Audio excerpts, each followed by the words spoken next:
Ghost horror channel में आपका स्वागत है। हॉरर कहानियाँ मिलती रहेंगी। चंदरपुर गांव, ठाकुरों की बगिया, उसी में स्थित एक बड़ी सी हवेली। कुछ दिनों से बड़ी अजीबोगरीब घटना घट रही थी। भूपेश ठाकुर, जो बड़े ठाकुर के छोटे भाई और होनहार व्यक्ति थे, उनकी लाश जली हुई बिजली की तारों के बीच फंसी हुई मिली। कुछ दिन से बीमार अवस्था थे। बस अचानक घर से बाहर निकले, उनकी आंखें बुरी तरह से लाल हो गई थी और हवा में किसी चप्पल बंदर की तरह उछालकर सबके सामने बिजली के खंभे पे चढ़ते चले गए, ऐसा मानो कोई छिपकली चल रही हो। बहुत ही आसानी से वो चढ़ते गए। बिजली न होने के बाद भी न जाने कहां से चिंगारियां उठी और लंबे चौड़े शरीर के मालिक पल भर में कोयले में परिवर्तित हो गए। प्राण निकलने के उपरांत ही न जाने कहां से एक हवा का बवंडर उठा और 100 तारों से टूटकर ओमकार पंडित के छोटे से खेत में जा गिरा और धमाका इतनी जोर से हुआ कि 1 फुट गहरा गड्ढा खुद गया। ओमकार पंडित का खेत पूर्णतः बंजर भी नहीं कह सकते थे। वो जो भी उगाते वह स्वतः और कोई उगाता तो कुछ भी न निकलता।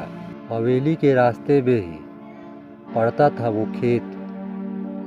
पंडित को मरे वर्षों हो चुके थे, पर उनके परिवार ने उनके जाने के बाद भी उस जमीन को कोई सूद नहीं लिया। उसके पास में बैठी थी ठाकुरों की खेत दूर दूर तक फैली हुई थी। ठाकुर परिवार के सदस्य अनहोनी की सूचना मिलते ही बुरी तरह से घटना स्थल की तरफ भागे, मगर उस परिवार का कोई सदस्य खेत के अंदर प्रवेश न कर सका, मानो किसी अज्ञात शक्ति ने उन्हें रोक लिया हो। सदमे से घबराए रुपेश ठाकुर ने मदद की गुहार लगाई। कुछ युवक खेत में घुसे। उन्होंने बिना किसी परेशानी के 100 को उठाया और बाहर ले आए। गांव ने पहली बार घमंडी और बदमिजाज रुपेश सिंह चौहान को बिलखते देखा। उसे कभी किसी के सम्मान की परवाह न थी। लोगों के आत्मसम्मान के भरे बाजार में धज्जियां उड़ाना उसका प्रिय काम था। भूपेश के 100 को छूने में भी डर लग रहा था। गांव वालों ने इस रहस्य से कतई अनजान थे। आखिर ये माजरा था क्या? नौकर की मदद से भूपेश को हवेली लाया गया। युवा बेटा की अकाल और विभत्स मौत से मानो हवेली पर गाज ही गिर पड़ी हो। हवेली के बाहर मातम पसर गया था।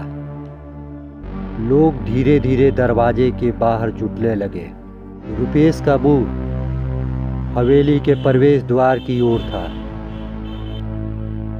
घर की महिलाएं इस विपदा पे रोकर बाहर निकली और पछाड़ खा कर गिरने लगी। रुपेश के परिवार पे यह पहला और बहुत बड़ा दुख था। भूपेश की पत्नी की दशा और भी खराब हो रही थी। उसकी मां को तो होश ही नहीं था। दूसरों के कष्ट का मजाक बनाने से निपुण रुपेश ने अपनी आंखों और कान चित्कार के स्वर सुनकर बंद कर लिए। लोगों ने इसे दुख की वेदना समझकर सांत्वना देने की कोशिश की और तख्त पर बैठा दिया, पर बंद कानों में भी उसे एक वर्षों पुरानी और बड़ी ही परिचित फुसफुसाहट सुनाई दी। उसने घबराकर अपनी आंखों को खोल दी और सामने जो दिखा उसे देखकर तो उसकी चीख ही निकल गई। बाहरी दीवार पर उभरने लगी एक खून से सनी हुई हथेली।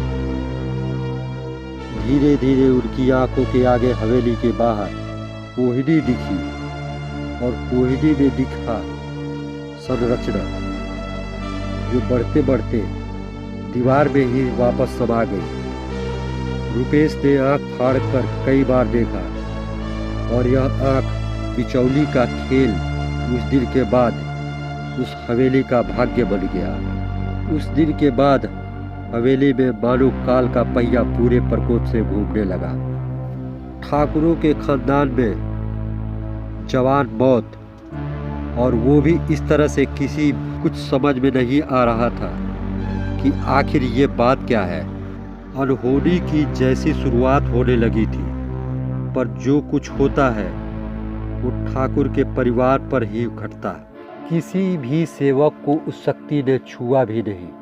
उन्हें ताकीद भी की गई थी कि कोई बात बाहर ना जाए। हवेली वालों के लिए मानो सुख की सांस अब गुल्लर का फूल हो गई थी। उन्हें कुछ दिनों से चैन की नींद ही नसीब नहीं हो रही थी। रुपेश को सोते जगते हर जगह और दीवार पे उन्हें करीब 2 फुट लंबा चौड़ा इंसान के हाथ का पंजा दिखाई पड़ता है, पर और किसी को यह दिखाई नहीं पड़ता। और उस पंजे को देखकर अपना मानसिक संतुलन खो बैठता है। वो न जाने क्यों हवेली के बाहर बने कुएं से पानी भरकर उस मुख्य द्वार के दरवाजे पर पागलों की तरह धोने लगता है। कभी अपने दोनों हाथों को सूंघकर बार बार तसल्ली करता है कि कोई खून की महक तो नहीं आ रही। गांव के वैद्य जी इसे भी इस बीमारी को समझ नहीं पा रहे थे। कोई इसे सनीपात बता रहा था तो कोई जड़ी का बुखार। अब रात को रुपेश ने जगना भी शुरू कर दिया था। दिन रात जगते रहने से उसका चेहरा भी डरावने लगने लगा। बच्चे उससे डरने लगे थे और उसकी पत्नी ने ज्यों ही उसे प्रेम से सांत्वना देने की कोशिश की, वो डरावनी हंसी हंसते हुए